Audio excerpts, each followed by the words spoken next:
Irmãos queridos, bom dia. Agora vocês vejam o milagre que está em curso nesse país. Os ateus estão sem ter como explicar o que aconteceu nos últimos dias. O Botafogo jogou 9 jogos, ganhou 7, empatou 1 e perdeu 1. Isso porque a igreja naquele dia não deve ter orado. Então, um milagre, sabe, novos ventos soprando sobre a nossa nação, e eu conto com a intercessão dos irmãos. Eu já lhes falei, se vocês gostam de mim, têm interesse pelo meu bem-estar, vocês querem me ver bem aqui no púlpito, orem por essa causa, porque essa queda para a segunda divisão mexeu comigo, não me faz bem. Então, eu conto com vocês nesses momentos de aflição. Então, está aqui o Samuel voltando hoje, já nos abraçamos, choramos juntos. Também ele faz parte dessa ala da nossa igreja calvinista e botafoguense, né? Então, é isso. Irmãos queridos, nós vamos agora para mais uma pregação sobre as parábolas e metáforas de Jesus. Eu acho que é a 14ª. Vamos ver aqui. Já falei sobre sal da terra, luz do mundo. Olha só, fazer só uma pausa aqui. Então, para quem diz que não tem pregado o evangelho, está aí a lista de textos das Sagradas Escrituras que trouxe para o púlpito nos últimos meses. Sal da terra, luz do mundo, pérola de grande valor, juiz iníquo, tesouro oculto no campo, parábola da rede, a parábola sobre oração do bater, perdir e buscar, a seara e os trabalhadores, a parábola do semeador, tesouro no céu, ovelha perdida, filho pródigo, amigo inoportuno e 15 dias atrás, dracma perdida. Já que no domingo passado eu não preguei, desde que a pandemia começou, eu só não estive aqui na igreja 2 domingos. Foi o domingo passado e um outro, foi meu aniversário de casamento. Fora isso, eu estive todos os domingos durante a pandemia, pela infinita bondade de Deus. Deus não permitiu que eu caísse de cama. Então, é isso. E hoje nós vamos falar sobre uma metáfora proferida por Cristo depois dele ter sido morto, ressuscitado e subido aos céus. É um único versículo que se encontra no livro de Apocalipse, capítulo 3, versículo de número 20. Apocalipse, capítulo 3, versículo 20. Todo mundo achou aí? Todos acharam? Apocalipse 3, 20. Que diz assim: eis que estou à porta e bato. Se alguém ouvir a minha voz e abrir a porta, entrarei em sua casa e cearei com ele, ele comigo. Pai Santo, aceita a nossa adoração. Nós não encontramos no universo o que seja digno do nosso culto. Exceto o Senhor nosso Deus. Somente diante da Tua presença nós nos curvamos. Porque Tu és amável, excelente em todos os seus atributos. Nós rogamos agora que a nossa igreja, tanto os que estão aqui, quanto os que estão nos assistindo pelo nosso canal de YouTube, sejamos todos profundamente abençoados e objeto dessa obra de iluminação mediante a qual o Senhor nos concede entendimento para compreendermos a verdade. Que haja muita graça nessa manhã, espírito de sabedoria, que pelo seu amor que não tem fim, o Senhor nos ajude a ter acesso às insondáveis riquezas do Criador em Cristo Jesus. No nome de quem oramos, com perdão dos nossos muitos pecados. Amém.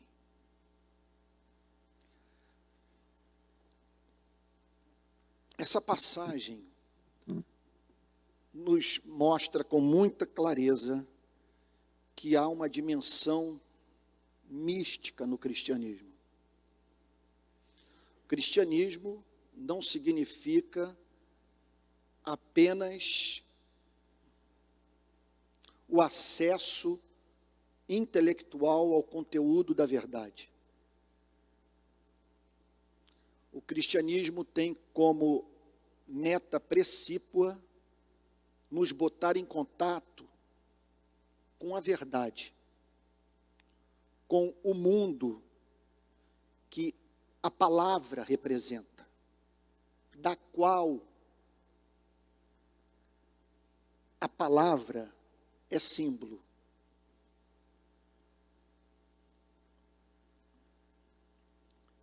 Por isso, a fé cristã, para quem está do lado de fora, é um completo absurdo. Para os que estão do lado de dentro, nada mais racional.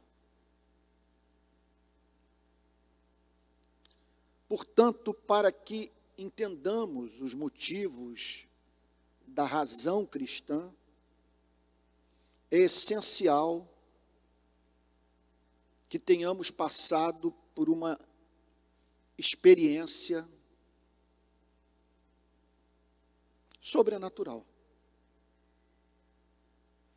Deixa eu tentar, em alguns poucos minutos, falar sobre, nesse sentido, a relação da fé cristã com a razão.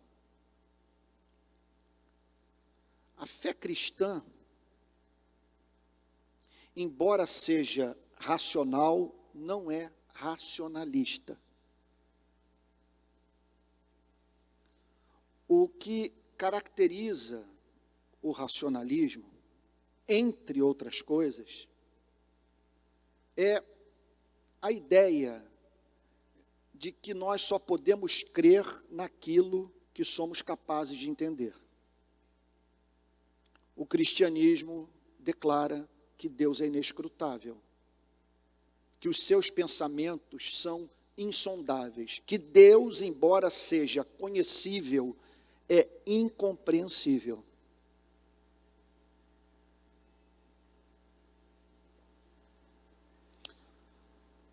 O apelo que a fé cristã faz à razão, eu digo a razão universal de todos os seres humanos, é para que a humanidade, ao menos, considere o cristianismo. É desonestidade intelectual um ser humano descartar o cristianismo sem, ao menos, ter parado para considerá-lo. Essa frase eu uso muito, não é minha, é de Chesterton. Ele fala daqueles que descartaram o cristianismo sem, ao menos, terem parado para considerá-lo. Pessoas que nunca duvidaram da dúvida. Pessoas que simplesmente receberam como verdade o pressuposto da incredulidade, porque para você descrer é necessário que você creia em alguma coisa. Então o cristianismo nos chama para considerar a pessoa de Jesus Cristo, sua historicidade, seu nascimento, sua vida, suas obras, sua morte, e a espantosa declaração de que ele venceu a morte. Bom, aí que ocorre o mistério. todos somos chamados para nos aproximarmos do cristianismo. Há aqueles, conforme vimos na parábola do semeador, que não o fazem. Não param para examinar o que o Evangelho declara. E há aqueles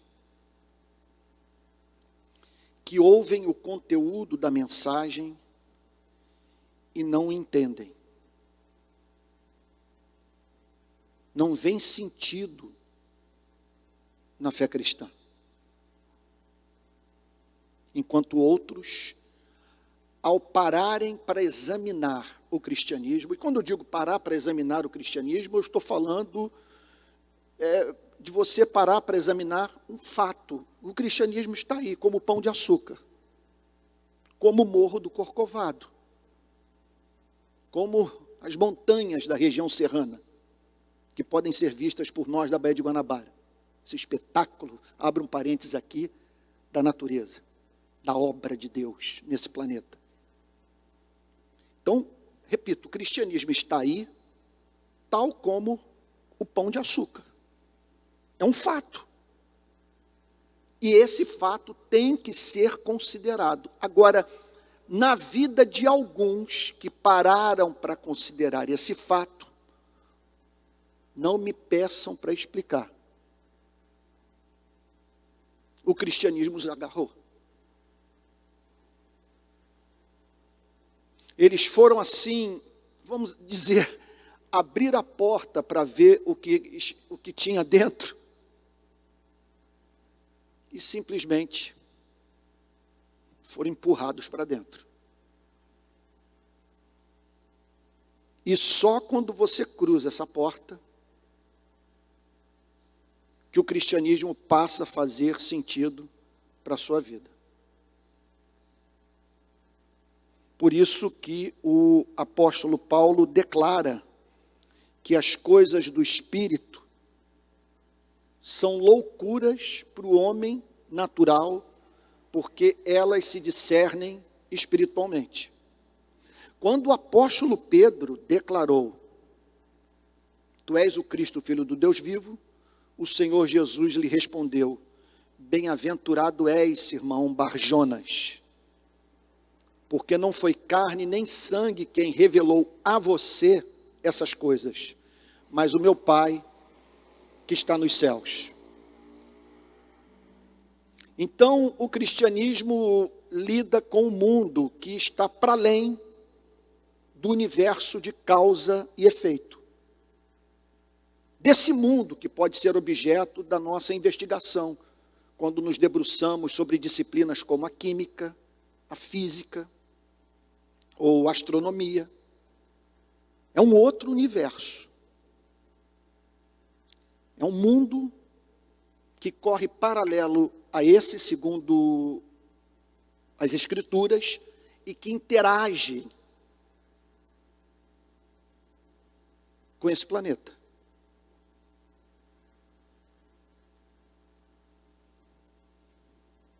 Então, entramos na fé cristã em razão de um milagre. A Bíblia chega ao ponto de dizer: não depende de quem quer nem de quem corre, mas de Deus usar a sua misericórdia.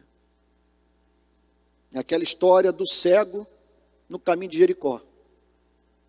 Tem misericórdia de mim, filho de Davi, tem misericórdia de mim. Essa cegueira com a qual nascemos só pode ser curada pela graça irresistível de Deus. Agora, uma vez que nós estejamos dentro do universo da fé, as escamas caíram dos nossos olhos, recobramos o paladar, passamos a sentir a doçura do mel, os nossos ouvidos receberam o toque da graça de agora, de modo que possamos ouvir a canção do Evangelho. Eu vim agora no carro ouvindo Bach. Quando eu ouço Bach, eu tenho a impressão que eu nunca mais vou pecar, que todos os meus problemas foram resolvidos e que a esperança cristã é absolutamente certa.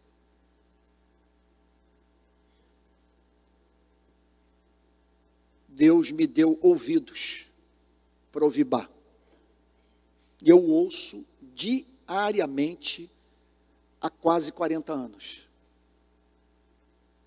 E é uma verdadeira escada de Jacó na minha vida.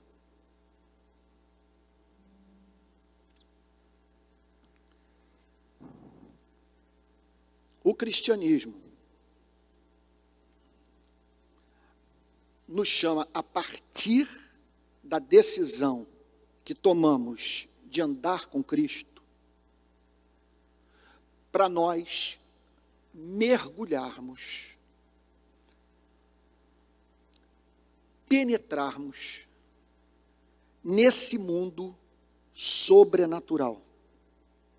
Há uma dimensão mística no cristianismo, profundamente mística. O cristianismo não se resume apenas à leitura das Sagradas Escrituras e à compreensão racional da Bíblia. O cristianismo envolve experiências reais, sobrenaturais, com Deus vivo. Entenda o que eu vou lhes dizer agora, que pode soar para muitos escandaloso. Quando eu olho para o cristianismo e penso numa reunião como essa,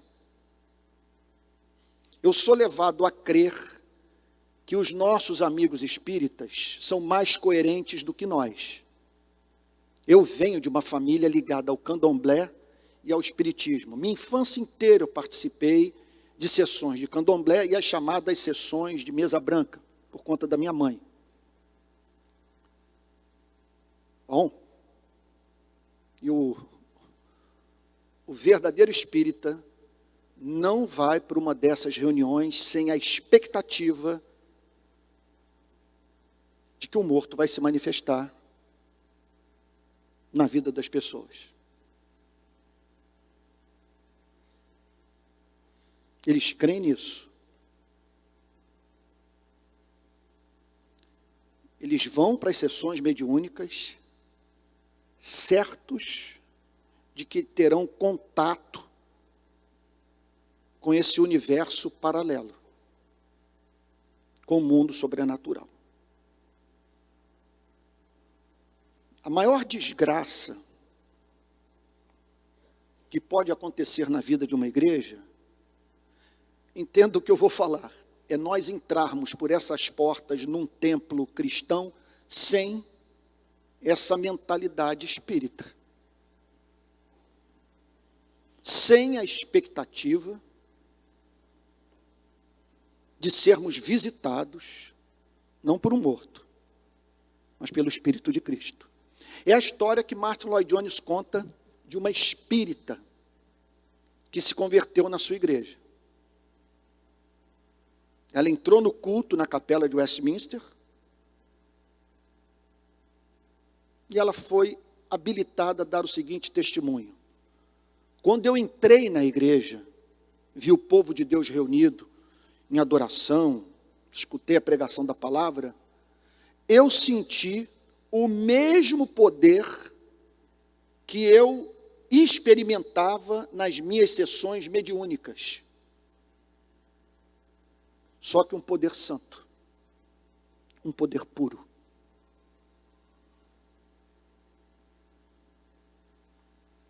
O que eu estou querendo dizer é que a Bíblia está eivada de textos alusivos a experiências místicas com Deus, contatos reais com Deus vivo, iniludíveis. E a palavra de Deus nos chama para entrarmos nesse mundo, a fim de que nossa relação com a fé cristã não se resuma apenas a decorar versículos bíblicos, mas sim, a partir do contato com a Bíblia, mantermos uma relação viva com o mundo sobre o qual a Bíblia fala. Vale a pena ressaltar um ponto. O valor da teologia nesse sentido. Jonathan Edwards costumava dizer que quanto mais nós lemos as Sagradas Escrituras, quanto mais conhecimento bíblico nós temos, maior o campo para a ação do Espírito Santo, a área a ser iluminada pelo Espírito Santo, a fim de que tenhamos um contato vivo com o mundo espiritual. Então, se você conhece pouco, há pouco a ser iluminado na sua vida. Agora, se seu conhecimento das Escrituras é amplo, amplia-se o campo a ser iluminado pelo Espírito Santo, porque o coração não pode se regozijar com aquilo que a mente ignora. Então, o conhecimento das Sagradas Escrituras é fundamental. Contudo, há igrejas inteiras que param no conhecimento das Sagradas Escrituras. Pastores, por exemplo, usando português da rua, que gostam de tirar uma onda que são acadêmicos. E não falam sobre a dimensão mística do cristianismo. Eles têm até medo dessas manifestações num culto como esse. E da coisa escapar o seu controle. Eles têm medo de avivamento. Dos membros da igreja se comportarem de uma maneira que possa embaraçá-los. Porque querem manter essa aura de pregadores que não são dados ao emocionalismo, que são homens guiados pela razão. Bom, o que acontece é que não é isso que nos ensina a história do cristianismo. Os capítulos que são dedicados aos relatos sobre os períodos de avivamento falam de cultos que tiveram hora para começar, mas que não tiveram hora para terminar. De pessoas perdendo os sentidos na reunião.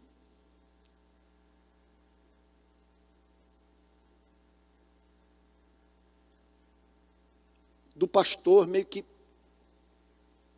sem condição de botar as coisas em ordem novamente, em razão da manifestação do Espírito, que tornou o mundo da realidade espiritual tão real, que os não convertidos eram encontrados em agonia, clamando por salvação, e os convertidos, muitas vezes louvando a Deus em voz alta, por terem sido batizados com o Espírito Santo. Essa passagem que nós acabamos de ler, é uma passagem que nos fala sobre a dimensão mística do cristianismo.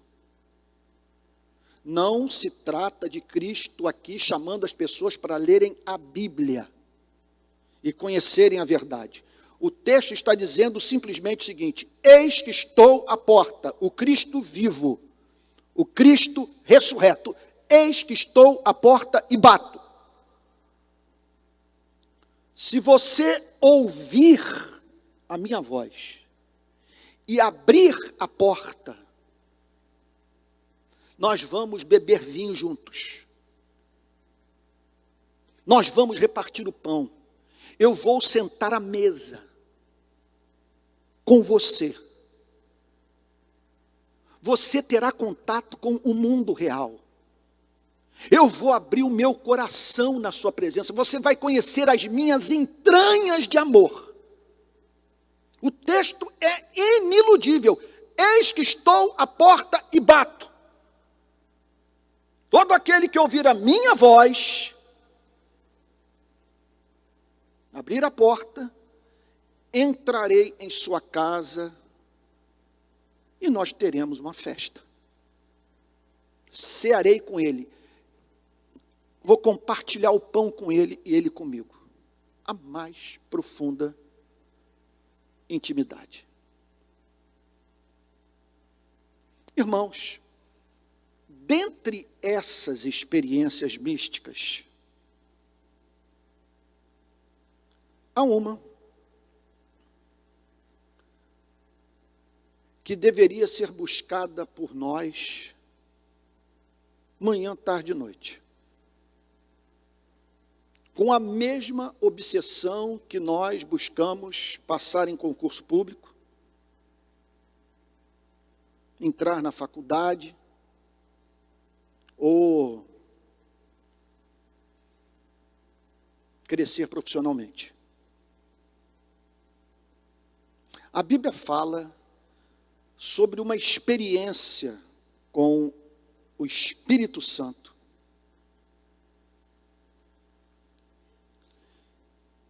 capaz de trazer o céu para a sua vida. Quem já passou por isso, declara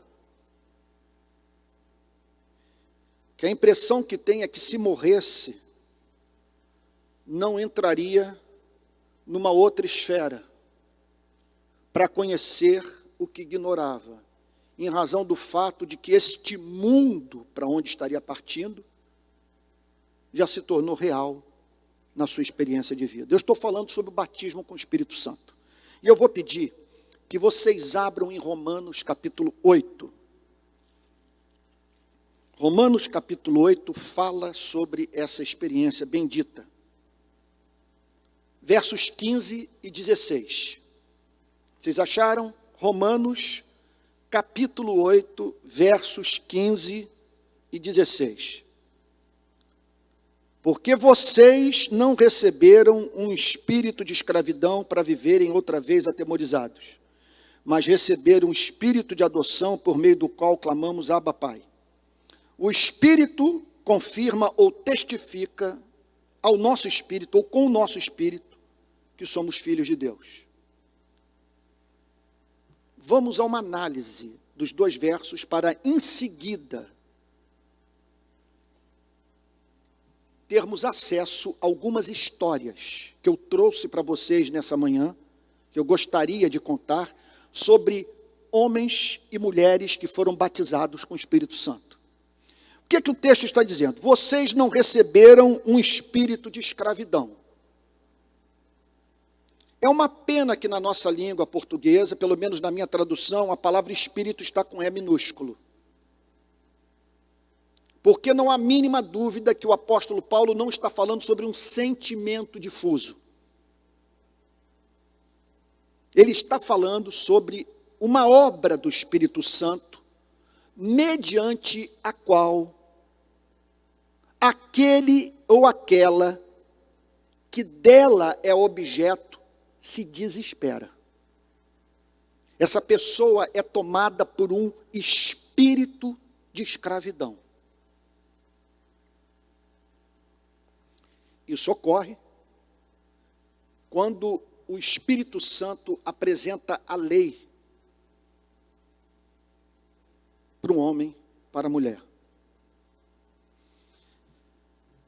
E pela obra da graça, essa pessoa é levada a divisar a excelência da lei, a justeza da lei, a beleza da lei. E como resultado disso, essa pessoa toma consciência pela primeira vez na sua vida que sua forma de viver é detestável aos olhos do Criador. Que na sua vida consta um histórico de pessoas que foram prejudicadas por ela e que a sua existência teve como principal característica o menosprezo à pessoa de Deus. Essa pessoa é levada a tomar conhecimento do fato de que nunca levou a sério Deus e a sua existência. Ela é tomada por um espírito de escravidão. Ela não tem descanso. Aquele autor inglês chamado John Bunyan, ele conta que ficou 18 meses sob espírito de escravidão. 18 meses sob convicção de pecado, sem a certeza da redenção que há no nome de Jesus Cristo. Ele declara que naqueles 18 meses ele invejava os cães e os cavalos. Ele invejava os animais irracionais por considerar que esses seres não estavam expostos àquele tipo de angústia. Um espírito de escravidão. Talvez um dos melhores exemplos das Sagradas Escrituras, para termos uma ideia do que significa o espírito de escravidão, é a chamada conversão do filho pródigo, ou a conversão do chamado filho pródigo. Há um ponto em que ele vira-se para si mesmo e diz: voltar-me-ei, quantos trabalhadores do meu pai comem com fartura e eu aqui morro de fome. Levantar-me-ei e irei ter com meu pai e lhe direi: pai, pequei contra os céus e diante de ti, já não sou digno de ser chamado seu filho. Nisso consiste o espírito de escravidão. Eu não sou digno. Eu não mereço participar da festa. Se eu tiver que sobreviver, será dentro da senzala, procurando trabalhar duro até pagar o último centavo da minha dívida.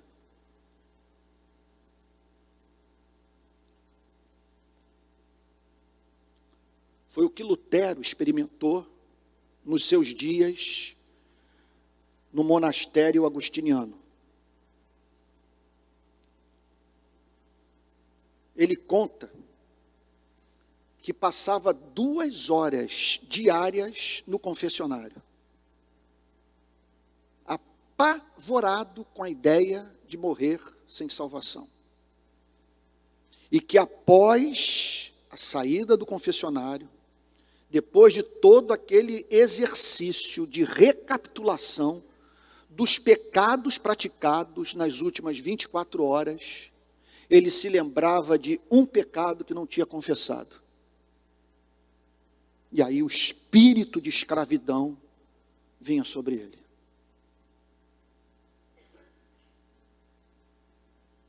É alguma coisa que em períodos de avivamento derruba homens fortes, pessoas consideradas de temperamento fleumático e profundamente racionais. É o publicano subindo ao templo e tomado de tamanha culpa que ele é levado a literalmente bater no peito e dizer: "Sê propício a mim, pecador". E Jesus o descreve nem sentido livre para olhar para os céus, em razão da percepção da sua indignidade.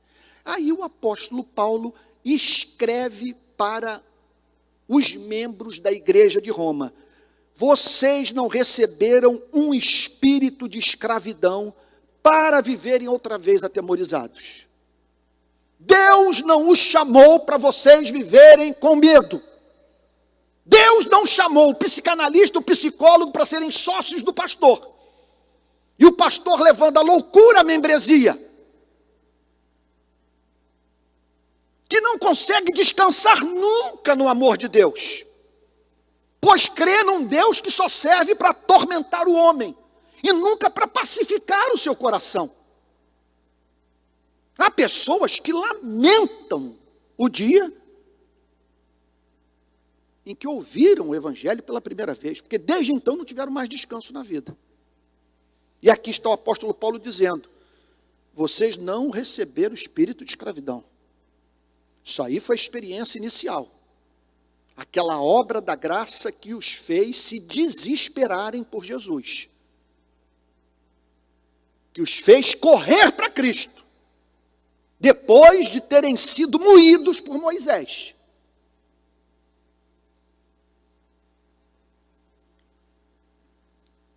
Mas vocês receberam o espírito de adoção. O espírito de adoção, por meio do qual clamamos Abba, Pai.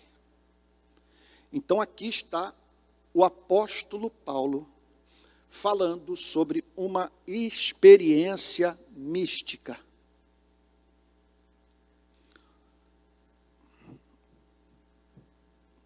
Uma pessoa tomada por esse espírito de escravidão, não conseguindo mais administrar aquela culpa, com medo de morrer sem redenção, corre para Jesus Cristo, em razão de ter ouvido Jesus Cristo dizer: vinde a mim todos vós que estáis cansados e sobrecarregados, que eu vos aliviarei.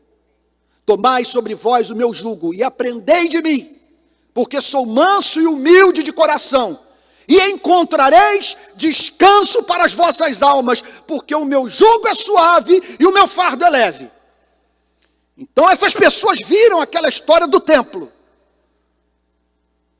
do pastor trazendo a moça que foi apanhada em adultério, obviamente excitado com sua beleza, e dizendo que em razão do seu adultério, ela era digna de ser apedrejada pela religião.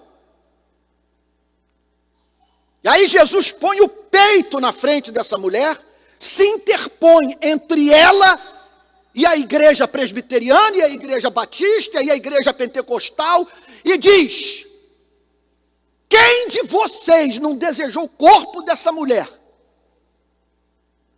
Não fantasiou com ela, não a invejou? Quem dentre vocês que não tem pecado, seja o primeiro a dar uma pedrada nela.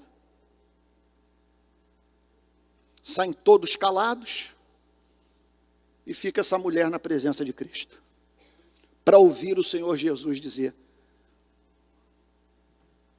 cadê Moisés? Cadê o Monte Sinai? Cadê a lei? Cadê o padre? Cadê o pastor? Cadê o bispo? Cadê o teólogo?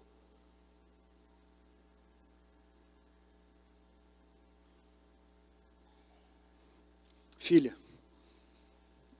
volte a viver. Reconstrua a sua vida, porque a partir de hoje, Deus oferece a você uma memória sem registro. Então, aquele que estava sob o espírito de escravidão, tem um entendimento desse amor. E aí, o que o apóstolo Paulo está dizendo, é que essa pessoa é tornada exposta ao espírito de adoção. É um espírito que faz com que esse que se julgava merecedor do inferno, sinta-se filho de Deus. É um espírito de adoção.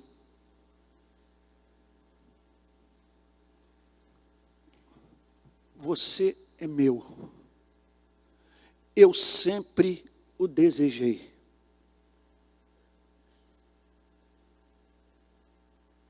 Jamais passou pela minha cabeça a ideia de você se perder eternamente. Sei que você passou por provas, e que em não poucos momentos da sua existência a vida não foi generosa para com você. Mas em todas as suas desventuras, eu atuava em secreto, e o amarrando a mim com cordas de amor.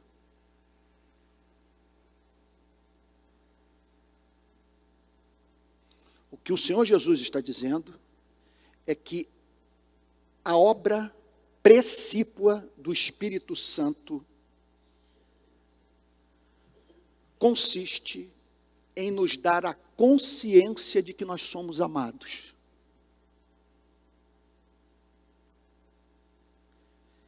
E que há uma operação do Espírito Santo que é tão profunda.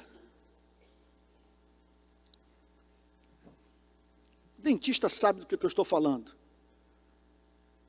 Aquela que toca o nervo, que faz o paciente, não é, Fátima? O paciente tem que se mexer na cadeira. Não precisa nem perguntar se está doente, se está precisando de anestesia. Tocou no nervo. Há uma obra do Espírito Santo que toca no nervo. E quando toca no nervo, você grita. E grita dizendo, Abba, Pai. E aí o apóstolo Paulo deliberadamente pega uma palavra do cotidiano das pessoas, a mais ouvida dentro de casa, porque era assim que um filho se dirigia a um pai. Abba, Pai. Meu pai. E penso que não é piegas eu dizer que o sentido é esse mesmo, meu paizinho. Esse grito é feito pelo crente. É uma obra do Espírito em que você é de tal maneira tomado pelo amor de Deus por você, que instintivamente você é levado a chamar o soberano Rei do Universo, e não que você o tenha deixado de saber, de meu Pai. E aí, o verso 16. O próprio Espírito testifica ao nosso espírito, ou confirma ao nosso espírito, que somos filhos de Deus.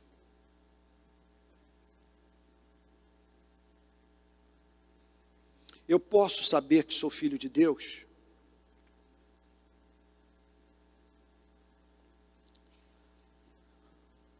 por crer que o Evangelho é verdadeiro quando diz que aquele que acredita em Cristo está salvo.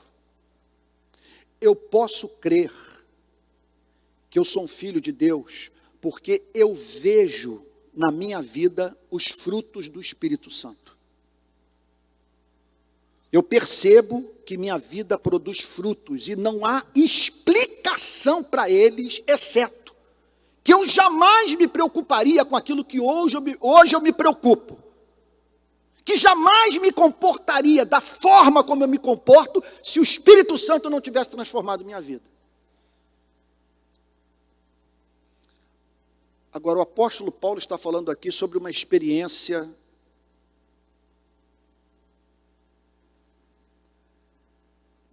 infinitamente mais profunda do que as duas primeiras que eu acabei de mencionar. Eu sei que sou salvo porque a palavra de Deus diz que quem crê em Jesus Cristo está salvo. Isso é ótimo, é uma experiência. A segunda, eu sei que sou salvo porque eu vejo o fruto do Espírito na minha vida. A Bíblia diz que a árvore boa produz bons frutos. Eu, por exemplo, vejo um amor pela igreja, esse pode ser o seu raciocínio, que só tem uma explicação, o prazer que eu tenho em estar com os cristãos, que eu nasci de novo. Eu amo a companhia dos meus irmãos na fé. Agora, há uma última e a mais profunda experiência que um verdadeiro cristão pode vivenciar do ponto de vista da posse da certeza da salvação, que é o testemunho do Espírito Santo. É o Espírito confirmando no seu coração, de modo íntimo, de modo vivo, de modo inequívoco, porque você é amado por Deus. Olha, não adianta, para viver essa experiência, não funciona. Jamais funcionou isso na história da igreja. Trancar as portas do templo, nós nos colocarmos aqui dentro e falarmos coisa do tipo, só vou sair daqui quando o Espírito Santo me batizar. A Bíblia não nos dá essa esperança. É obra da vontade soberana de Deus, é da alçada da soberania de Deus. E alguma coisa que pode pegar você subitamente. E eu vou contar uma história vivida por mim. Eu até anotei aqui,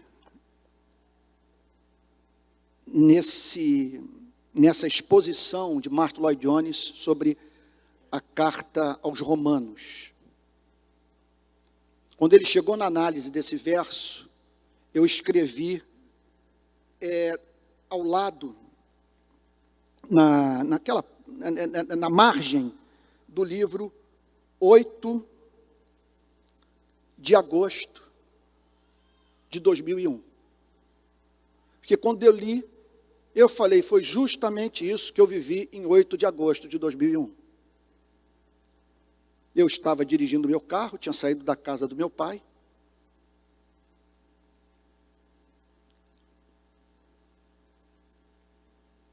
E, no meio do caminho, eu decidi botar os hinos do cantor Paulo Brito. Lá no CD. Na época era CD.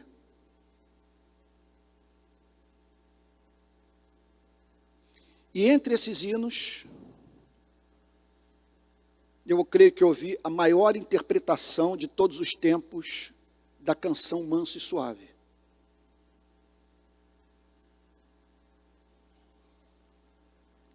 Manso e suave, Jesus está chamando, chama por ti e por mim. Passam-se os dias, as horas se passam, passam por ti e por mim. Transes de morte por fim nos esperam, vem tanto a ti quanto a mim. Quando ele chegou no refrão, vem já, alma cansada, vem já. O Espírito Santo me pegou no volante do carro. Eu fui tomado por tamanha visitação do Espírito Santo, que eu não conseguia parar de chorar, a tal ponto que eu não pude entrar no meu condomínio, com receio do porteiro me ver naquele estado e não entender o que estava se passando comigo. Eu fiquei muito constrangido, porque eu não era choro de soluço. Aí eu passei da rua que leva para a entrada do meu condomínio, fui para um bairro mais adiante e não conseguia parar de chorar. Subitamente, a doutrina da eleição eterna me foi revelada. Eu não recebi nenhuma informação nova. Simplesmente, aquilo que eu já sabia se tornou real para mim. O amor eterno que Deus tem pela vida do seu povo.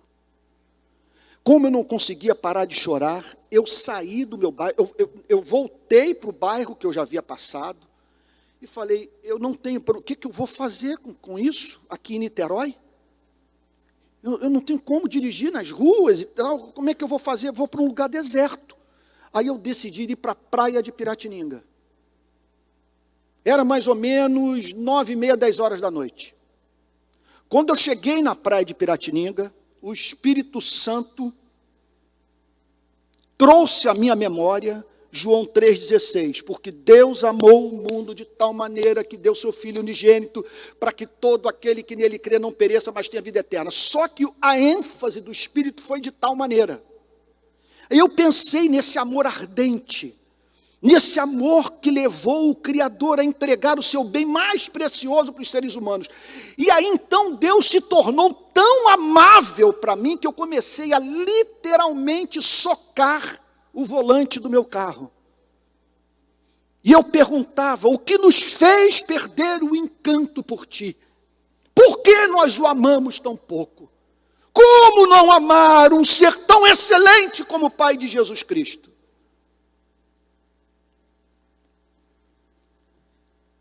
Numa série de sermões sobre esses versos, Romanos 8, versos 15 e 16, Martyn Lloyd-Jones trouxe histórias de calvinistas que foram batizados com o Espírito Santo. É um negócio impressionante.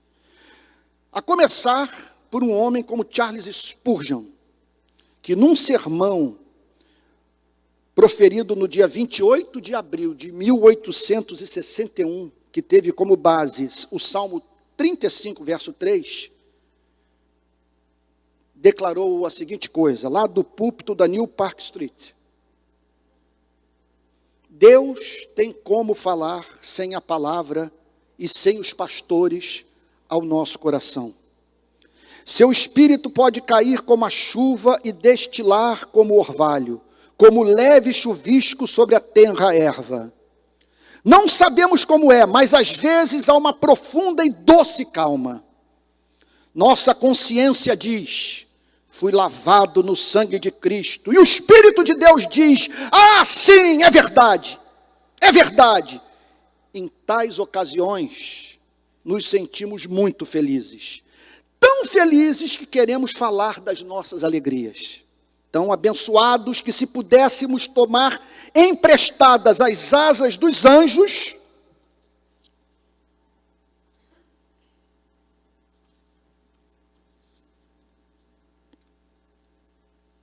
e voar, mal notaríamos mudança quando passássemos pelas portas de pérolas, pois já tivemos o céu embaixo e há pouca diferença, se é que há alguma, entre esse céu e o de cima. Você conhece isso?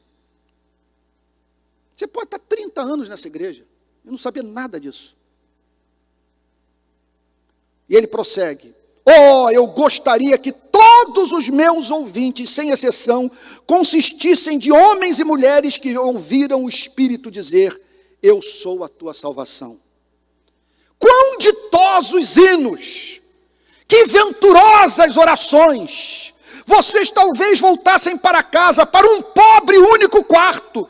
Poderiam ir a uma casa escassamente mobiliada e a uma mesa sobre a qual não teriam nada mais do que puro pão. Mas homens felizes,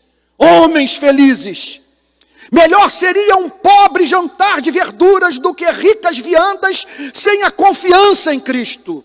Melhor a sua rica pobreza do que a pobreza dos ricos que não têm fé em Jesus.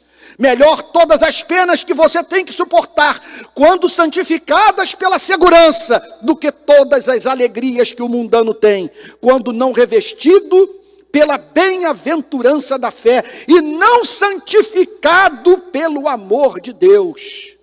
Agora posso dizer: concede-me as visitas do teu rosto, e nada mais desejarei. Você conhece isso?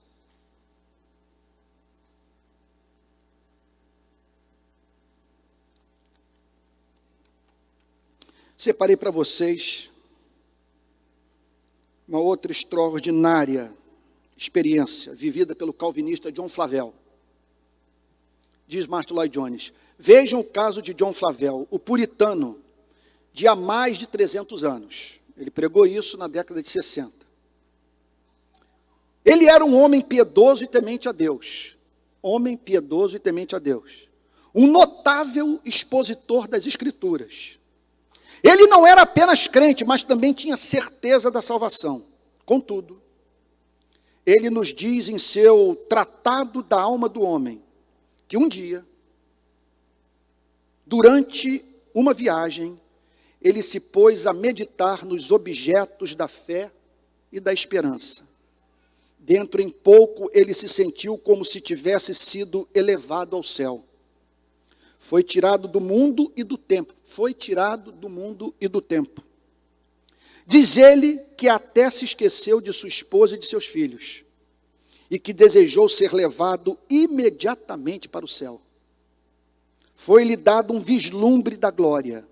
O amor de Deus foi derramado em seu coração de tal maneira que ele não sabia se estava no tempo ou na eternidade. Ele não sabia se tinha morrido ou se estava vivo.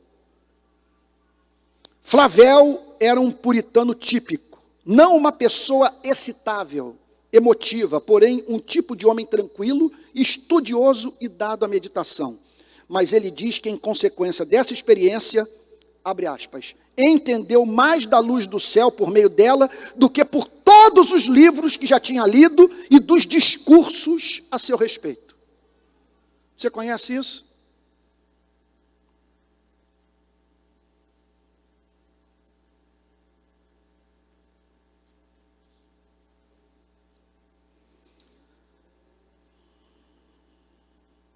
Agora ele cita um professor de Cambridge, chamado Charles Simeon, teólogo calvinista, século XVIII.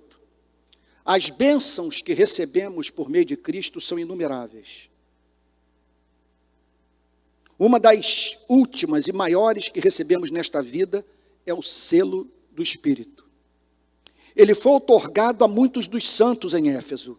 A experiência dos indivíduos pode variar com relação à referida bênção, porém sempre haverá na igreja alguns que a possuem e a usufruem. Ou seja, ele acreditava que é possível você ser crente e não ter o selo. Você é crente, você vai para o céu, mas você não tem consciência do amor que Jesus tem pela sua vida.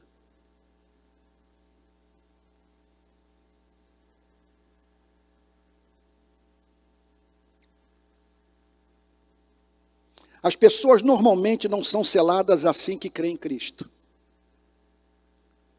Este mais alto estágio de santificação e de segurança é reservado para aqueles que, depois de crerem, mantêm persistente e próximo andar com Deus. Primeiro, eles precisam estar em Cristo, depois, por amor de Cristo, este benefício lhes será concedido. Aí é o que eu tenho para dizer para vocês. Se você me perguntasse hoje, Antônio, o que o afasta do pecado? Eu não quero entristecer pessoas que me amam. Eu não quero deixar de ser útil. Jamais viver a experiência de chegar aqui e perceber que vocês não creem que eu creio. E assim eu deixar de ser útil na vida de pessoas que Deus ama. Mas nada me apavora mais do que perder a sensibilidade para o mundo espiritual. De ouvir esses relatos, e isso me dá vontade de dormir. E não dizer respeito à minha vida. De eu ouvir uma coisa como essa, e não me mexer na cadeira, e pensar, e agora o que eu vou fazer da minha vida, diante dessa glória? Porque é possível entristecermos o Espírito Santo. E quando entristecemos o Espírito Santo suprime suas consolações. E aí você perde esse elemento de segurança, essa glória, essa alegria, que habilitou o pastor batista Mauro Israel. Não sei se vocês viram que um dos posts meus mais lidos no mês foi a história do pastor Mauro Israel, que eu tive o privilégio de conhecer. Ele foi acometido por um câncer no cérebro. Um amigo meu me contou, semana passada, num jantar, que ele foi visitar o pastor Mauro Israel no hospital. Câncer no cérebro. E ele me contou que o pastor Mauro Israel virou-se para ele e disse o seguinte: se eu for curado, você verá a glória de Deus. Se eu não for curado, eu verei a glória de Deus. A pergunta que eu faço a você é se esse é o tipo de cristianismo que você está vivendo. E a pergunta que eu faço a mim, esse é o tipo de cristianismo que eu estou vivendo? Foi o próprio John Flavel que num outro relato sobre a experiência com o batismo com o Espírito Santo, que testemunhou que durante a experiência ele contemplou o rosto amável da morte. A morte se tornou amável para ele.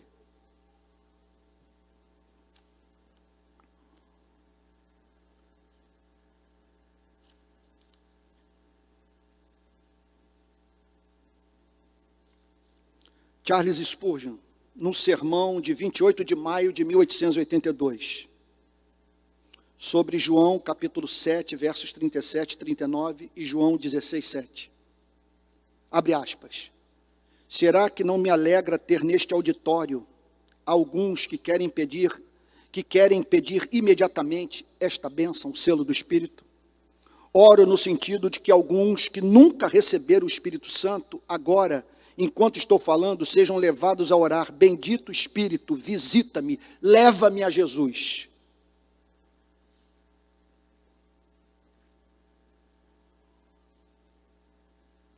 Teve uma parte aqui que me tocou profundamente. Final dessa mensagem, eu vou pular aqui bastante coisa.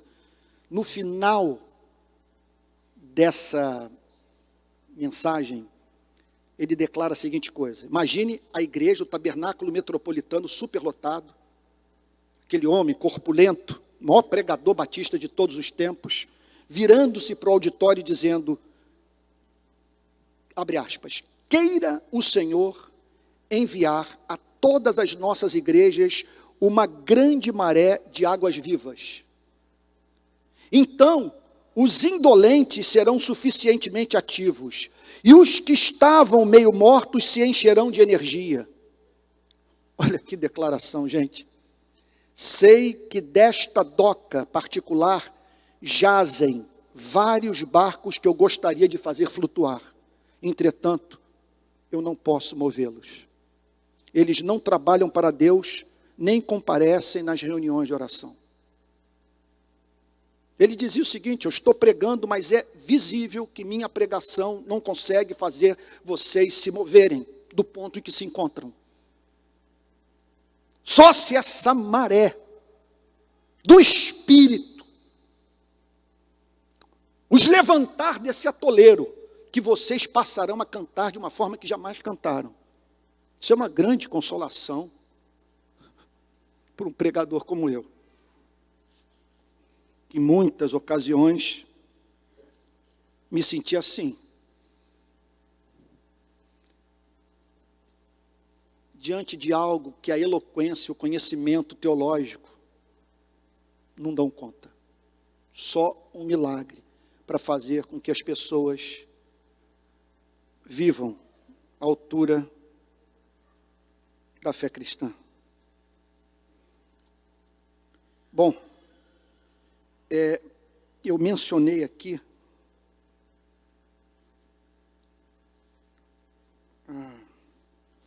a experiência de vários homens, mas deixa eu ver aqui se eu consigo encontrar a experiência vivida por uma mulher.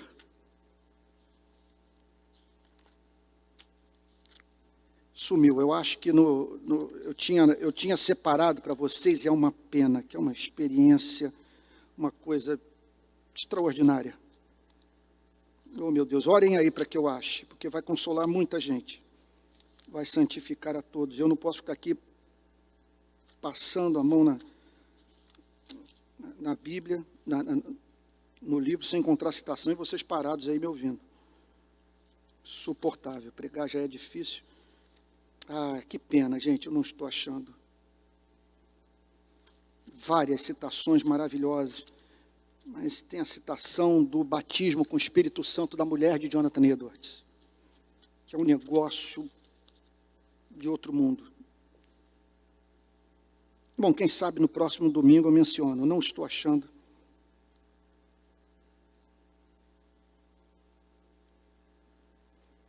Bom, não quero cansá-los. Eis que estou à porta e bato. E todo aquele que ouvir a minha voz, abrir a porta, entrarei em sua casa, cearei com ele, ele comigo.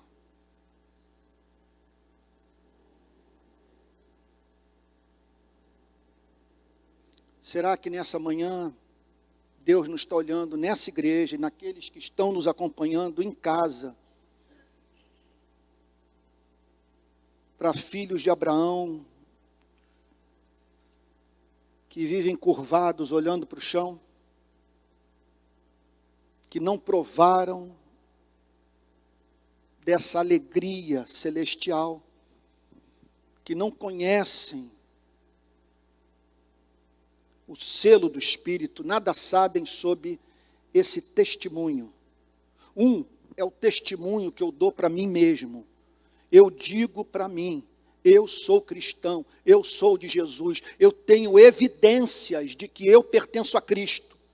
O problema é que eu sou tentado manhã, tarde e noite. O problema é que eu ainda peco, há fraquezas na minha vida. E aí então Deus, no seu infinito amor, envia o Espírito para suplementar o meu testemunho. Aí é o Espírito que testifica. E essa experiência é incomunicável. Esse amor só conhece quem o experimentou. Se você um dia passar por essa experiência, você vai entender a linguagem que está sendo usada nessa manhã na nossa igreja e usada por esses homens. O que significa esse amor ser declarado de modo misto para você e para mim? Permita-me ressaltar um ponto. O testemunho do Espírito no coração de um ser humano é experimental. Se você o provar, você vai poder dizer o local, o dia e a hora da experiência. É inconfundível. É como eu posso dizer, 8 de agosto de 2001, eu vou para o túmulo com essa experiência. Só eu sei o que passei naquele carro. Nada é inconsciente, nada é assim subjetivo. Não é alguma coisa que vem para o seu enlevo, é o fogo pentecostal. É alguma coisa que o abala, é alguma coisa, você não vê nas Olimpíadas, o sujeito ganha a Olimpíada e começa a tremer e a chorar. E anda com aquela medalha no peito, se a medalha é de ouro então, com mais orgulho ainda, você imagina o selo do Espírito no seu coração. O selo, a prova inconfundível de que você é amado com amor eterno. E é claro que isso vai santificá-lo. Porque você saber que Deus o ama em tal extensão, o levará a amar esse Deus e querer servi-lo.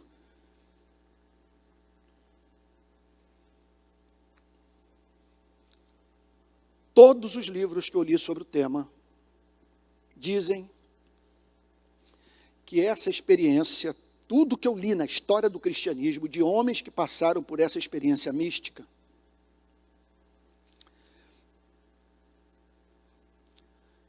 enfatiza o fato de que, vamos lá, essas experiências costumam vir após grandes provações. Você passou por uma grande provação e o Espírito Santo sela. Ou então, um período de tentação infernal. E depois da batalha extenuante, o Espírito sela esse amor no seu coração. Muitos testemunham que essa experiência pode anteceder períodos de muita tribulação. Você está sendo preparado para uma severa batalha que vai enfrentar na sua vida. O George Whitefield conta que quando ele era batizado com o Espírito Santo, ele dizia, vem bomba aí.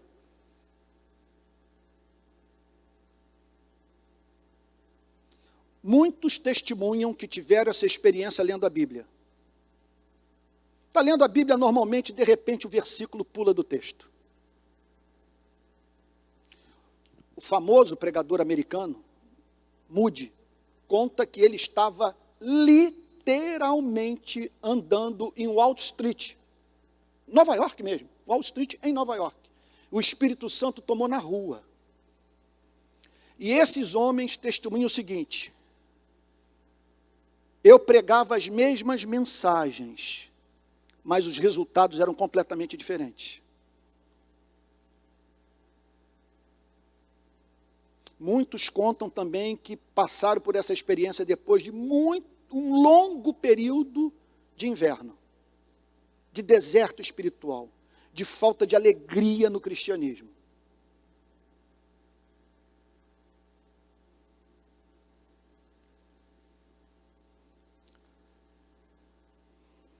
É uma experiência que está associada à oração,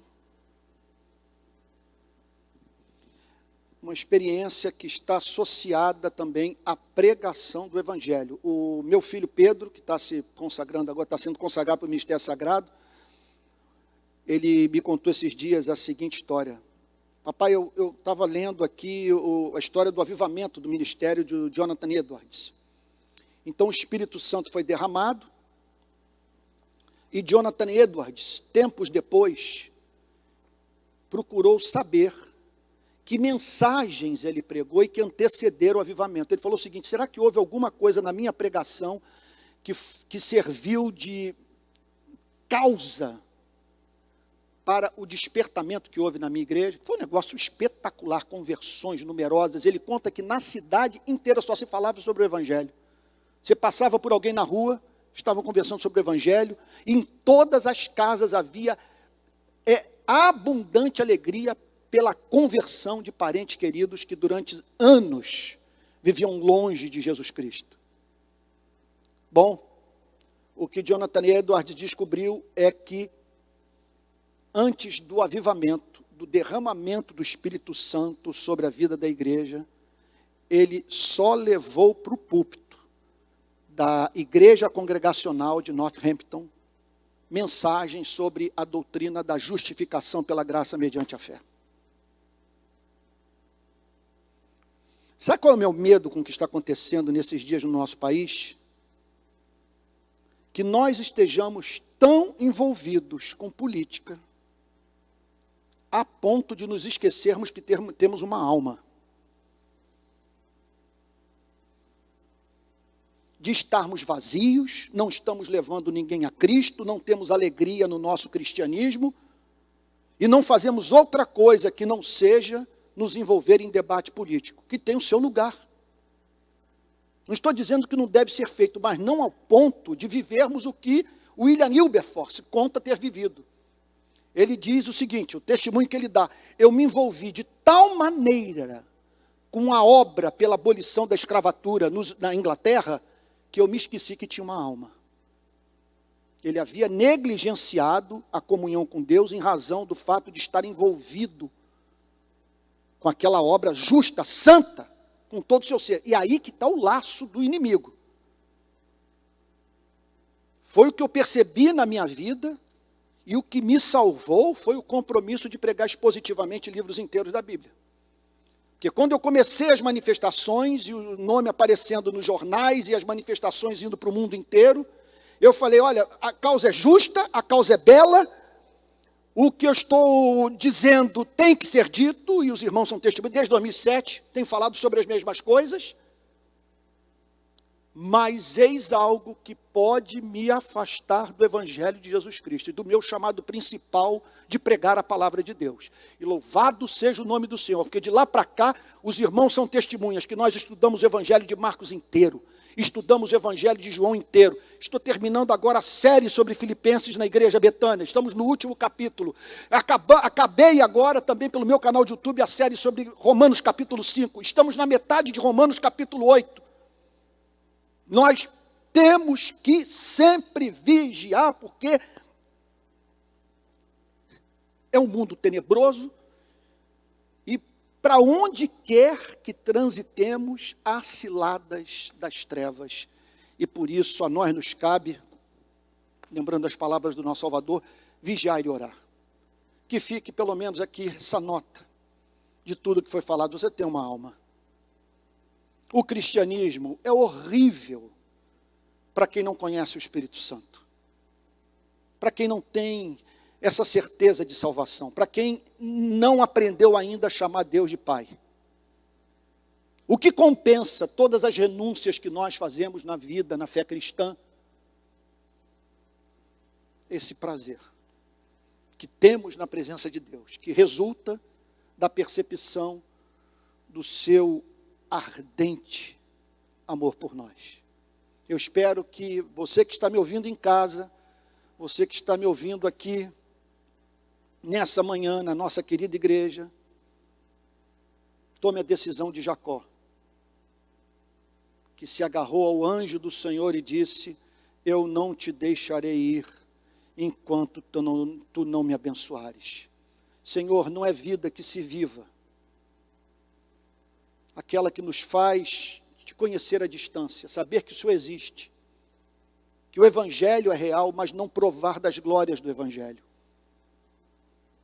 Senhor, me dá o seu selo, autentica a minha vida, ajude-me a saber que tu me amas. Fala isso para mim. Eu não quero apenas raciocínio dedutivo.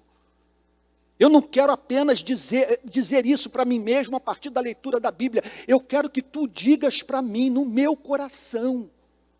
E eu quero finalmente cantar para valer os velhos hinos.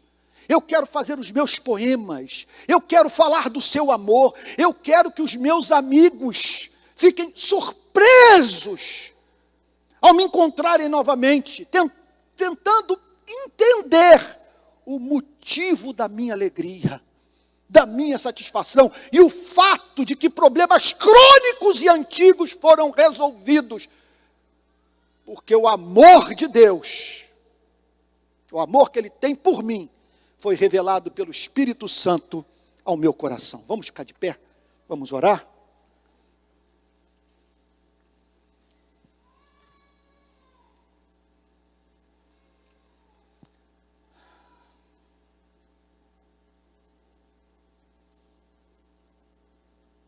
Pai Santo,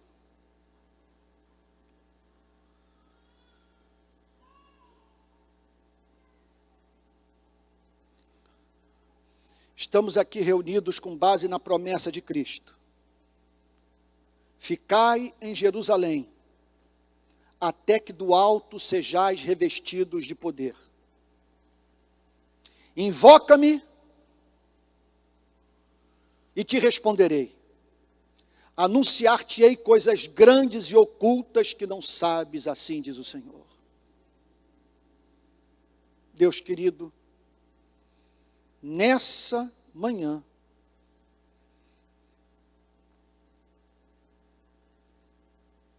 nós não pedimos ouro e prata. Pedimos a bênção de Pentecostes. Queremos ser possuídos pelo Espírito Santo. Queremos ficar possessos do Espírito Santo. Queremos ouvir a voz do Espírito Santo. Fala do teu amor por nós.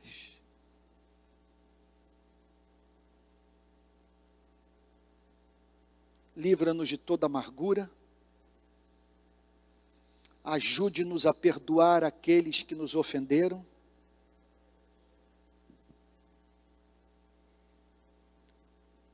Livra-nos de antigos maus hábitos e pecados que nos fazem perder a sensibilidade espiritual, que afastam o Espírito Santo das nossas vidas. Não permita que sejamos levianos na oração que estamos fazendo nessa manhã. Que o Senhor nos encontre depois desse culto, ao longo dos próximos dias, buscando a Tua presença como jamais o fizemos. E não tarda, Senhor, em testificar com o nosso espírito que o Senhor nos ama. Revela Jesus Cristo no esplendor da sua glória, que possamos prestar ao nosso Salvador o culto que jamais foi encontrado na nossa vida. E que a graça do Senhor Jesus Cristo, o amor de Deus o Pai e a comunhão do Espírito Santo sejam com cada um de vocês, desde agora e para todos sempre. Amém.